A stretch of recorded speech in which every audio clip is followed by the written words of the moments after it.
Good evening, and welcome to another judicious episode of Diatribes from the Voice of Doom. And now here's your wise and sagacious host, Voice of Doom. Hello. I'm going to veer off into some other subject that seems to be oppressing society today, and that is our judicial system of what used to be the US of A.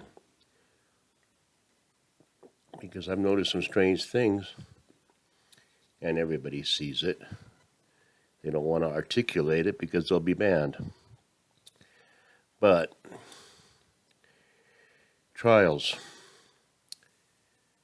I can think of many trials, and I'm going to talk about trials. Trials and tribulations. I'm going to talk about trial by error. And that's going to be my theme, and it should be kind of interesting. Now, from my perspective, the first time I actually noticed that a trial was sensationalized, and I really didn't understand the gist of it until I was a little older.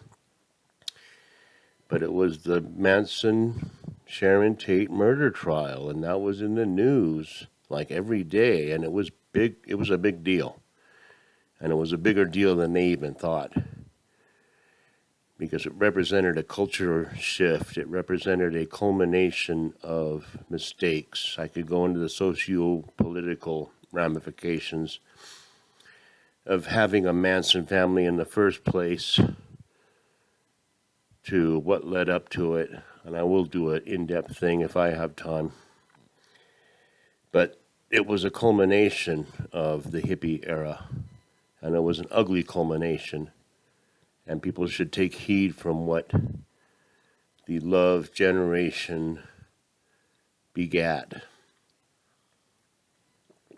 because they didn't know anything, and they were willing to follow demigods who were hippies that wanted to get a music contract. And that's all they were really after in the first place. I won't go into that. The trial, and it ended as it should have, because back in those days, they actually tried people for what they were charged with, and they didn't throw in any other things. Oh, they're all white, so, come on. They were found guilty, and they're still in jail to this day, and they died in prison. And they were lucky to die in prison. So let's go forward. I remember I was in LA when I saw that footage, and it was horrific. And at first glance, it seemed like it was almost animalistic. I mean, it was animalistic for sure, but it was like heading back to a primitive time. Now, Rodney King was beaten severely, and anyone who looks at the video would say, yes, justice must be bestowed, must be given out. There has to be repercussions for this kind of act. But, I was starting to get a little tainted. I was starting to say, I'm not going to toe the line anymore with this Democrat are all good people, and racism is everywhere. I was starting to say, wait, let's think.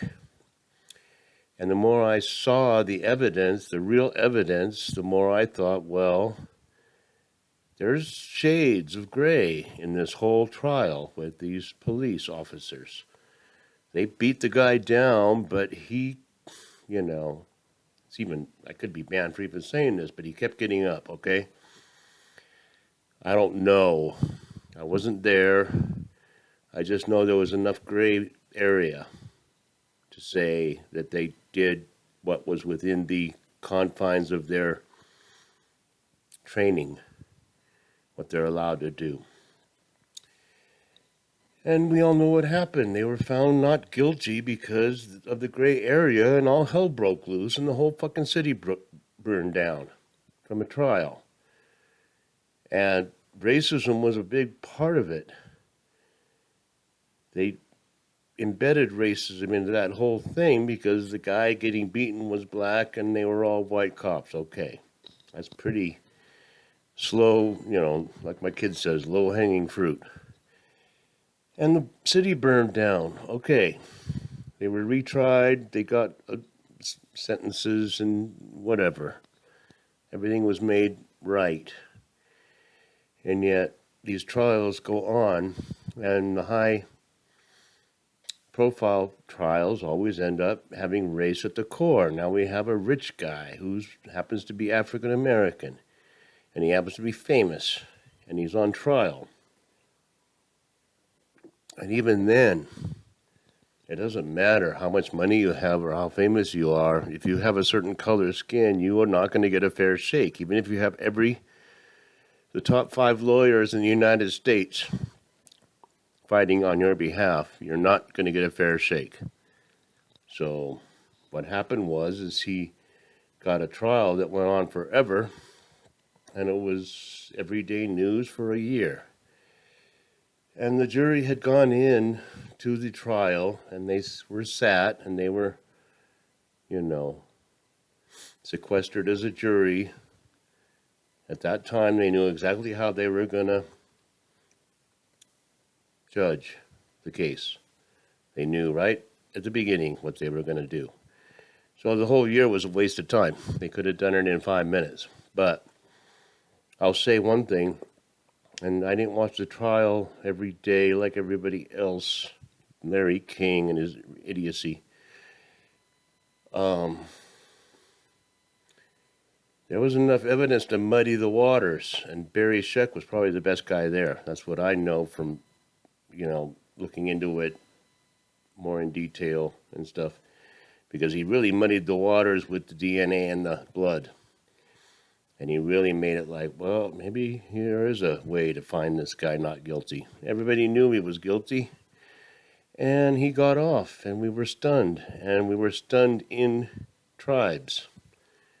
I remember being in Hollywood, and all of us looked around at each other, and we were all pretty damn Caucasian. There was a few Filipinos and this and that, but we were stunned. Now, I don't want to belabor that trial. We all know what happened. But in this day and age, we have an interesting form of racism that is, I'm picturing a blob, a shapeless blob that can go anywhere and assume any shape. And I'll tell you why. We have 2 trials going on. The main trial that everybody has got their heads up in arms with is Kyle Rittenhouse, who admittedly, there's a lot of stuff that would say, why did this have to happen? But he apparently went to Kenosha, Wisconsin, where his dad had a business, and he wanted to make sure it was safeguarded because there was riots going on, and they were burning everything down. So he took a firearm with him because there were riots going on. That's the point where, me personally, I might have stayed home, because that's me. I'm into self-preservation. I don't want to get caught in a misunderstanding. But he took his gun, and he was accosted, apparently, and he was accosted at gunpoint, and he shot a couple people. And he was in fear for his life, and he shot a couple people. Now, this is a big racist trial because everybody in it is white. So that makes a lot of sense. Now, I'll tell you why it makes sense to these idiots. The white mongrels, and I will say mongrels because I've seen the brunt of the evidence, and they were mongrels. And they took advantage, and they were opportunists to take advantage of any chaotic situation, and went to Kenosha to burn the city down just for kicks and see what they could get away with and see what they could steal. And that was that. So these 3 mongrels attack this guy, and the guy shoots 2 of them and seriously injures another one. And that's life in the big city, isn't it? Even in Kenosha.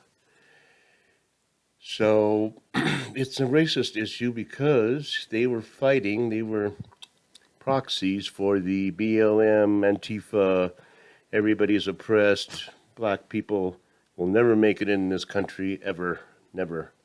We have to fight for them by burning down cities and burning down their own businesses. I won't get into that right now. Let's talk about trials. Now, at the same time, it's interesting, really interesting. Ahmaud Arbery is a person of color, and he has a lot of color, and he's dead. And he was killed because he was riding a bike in a neighborhood where there was turmoil going on. Same idiot mongrels that are burning up cities were burning up here, and then this guy happened to be at the wrong place, and these three white guys decided he was a criminal, and he ended up being dead through whatever reason. Self-defense, a confrontation. But this seems like a more clear-cut case for racism, and the media seems to be not interested. Now, why is that? It doesn't make sense. Is it more that they're concerned with self-defense than they are with actual race? Could that be an answer? I mean, I could throw that out there as a postulate. I'm an idiot. I know nothing. But could it be possible that the main crux of it is for the media to join in? Well, they've already joined. The media to do their duty and promote. Don't try to protect yourself from what's happening. Don't try to protect yourself from what's coming, which will be bad.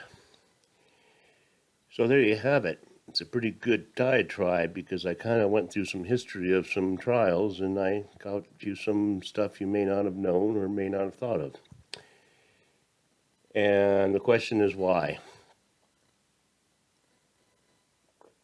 They're underplaying the clear-cut case of racism. Three white guys see a black guy on a bike and say he's a criminal. Come on. And I'm not saying they're guilty, because in my book, the guy could have been a criminal. And in my book, the guys might have been under some misunderstanding, but as I see it, they instigated a confrontation which ended in death. So I am more kind of not for these three white guys, McMichael and their Travis. I didn't get into details.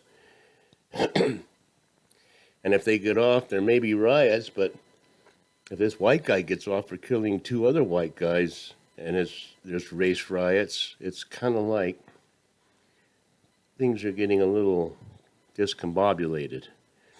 I mean, is it a racial issue or not? I think it's more what I said. They really don't want people to get guns, and they really don't want people to protect themselves or go out and do things on their own because of what's about to happen. And I've given everyone fair warning. So we're getting down to the countdown. It's 2 weeks and 1 day until everybody can see that it's starting to happen. And there's so many things. It could be a powder keg. There's so many, what do you call that? I mean, light the fuse, and you see the fire in the cartoons from Bugs Bunny. And Yosemite Sam is lighting the fuse, and you see the thing, going along. And there's going to be an explosion. But I thought I'd get in a little diatribe about the U.S. used to be a judicial system because, many times they get into the limelight. They get into being on TV. I can see it with this guy with Rittenhouse. I can see he likes being the center of attention. And it was the same with Ito. He was such a ham. All he wanted to do was be on TV. He wanted to be famous, and he's not famous. It was a fiasco of a trial. Rittenhouse, I don't know. It's really hard to say what's going to happen. The jury's still out. And what they come up with will probably have repercussions. And we'll see what happens. It's going to be interesting next couple of days. I'll leave it at that. I think I gave you something good, hopefully. Have a good night. Have a wise and sagacious night.